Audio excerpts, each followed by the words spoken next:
Hello, it's Carl Davis from Green Tractors here. We're here to do a comparison between the John Deere 4066 AM tractor and the Kubota MX5200.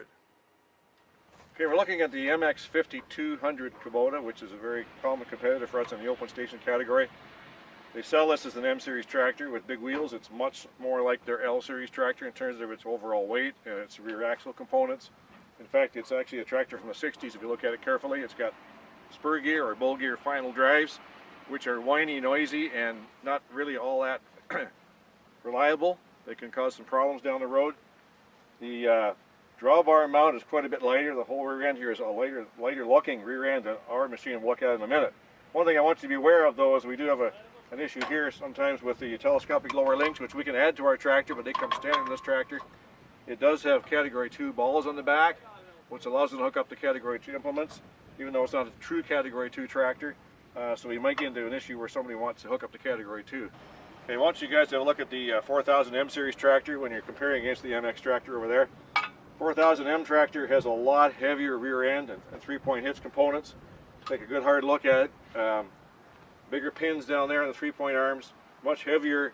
Our planetary final drives are much heavier and much more reliable. The drawbar support is heavier. Just have a look at this overall thing. It's quite a bit much heavier tractor. We also have the iMatch hitch. Don't forget to sell that because it will save your customers a ton of time hooking up and detaching. And it's a good selling feature against the telescopic links.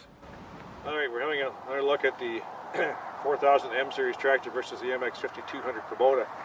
As you can see, there's a big difference in the overall loader reach on these two tractors. Maneuverability becomes an issue with the Kubota. It's so far out front that it becomes very difficult to see the attachments, and it reduces the lift capacity significantly on the Kubota versus the Deere.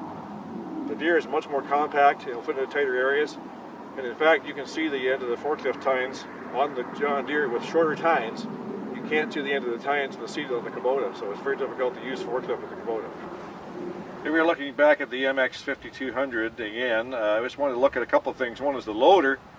You can tell right away the loader hasn't been designed with the tractor in mind. It was an afterthought because you see that the frame has to be supported to the back axle underneath here, which usually means that the loader manufacturers come in later and design the loader for the tractor after it was done. Either that or the tractor's too light in the middle and can't support the total weight of our tractor, unlike our M series tractor, which has the loader frame bolted to the center of the tractor where it's good and strong. The other thing I want you to notice here is the treadle pedal design again. A very awkward design for forward and reverse. Heel and toe design. It's very difficult to run forward and back all day long. It's also almost dangerous to run because you have to really hunt for the reverse pedal. It's off to the left side. Until you get used to that, it's kind of a real problem.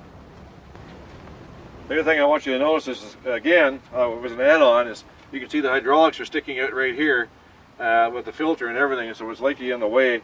It could be damaged. The hoses aren't tucked away nicely like they are on the John Deere. Alright, we're going to look at the Kubota front axle again, and we've seen this in the past, but all the Kubota front axles use the front steering cylinders right at the front of the axle, where they can get damaged quite easily. They have put a bit of a brace or a cover around the front just to keep it from getting damaged, but I see a lot of those covers smashed.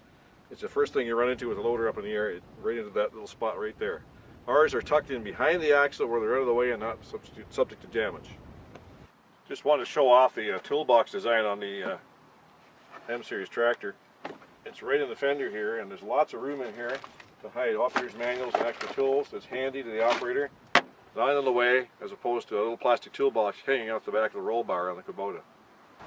We're going to go through the cycle time test again with this tractor versus the Kubota, and you'll see again that Deere has superior hydraulics and a lot faster up and down speeds, which equals more productivity.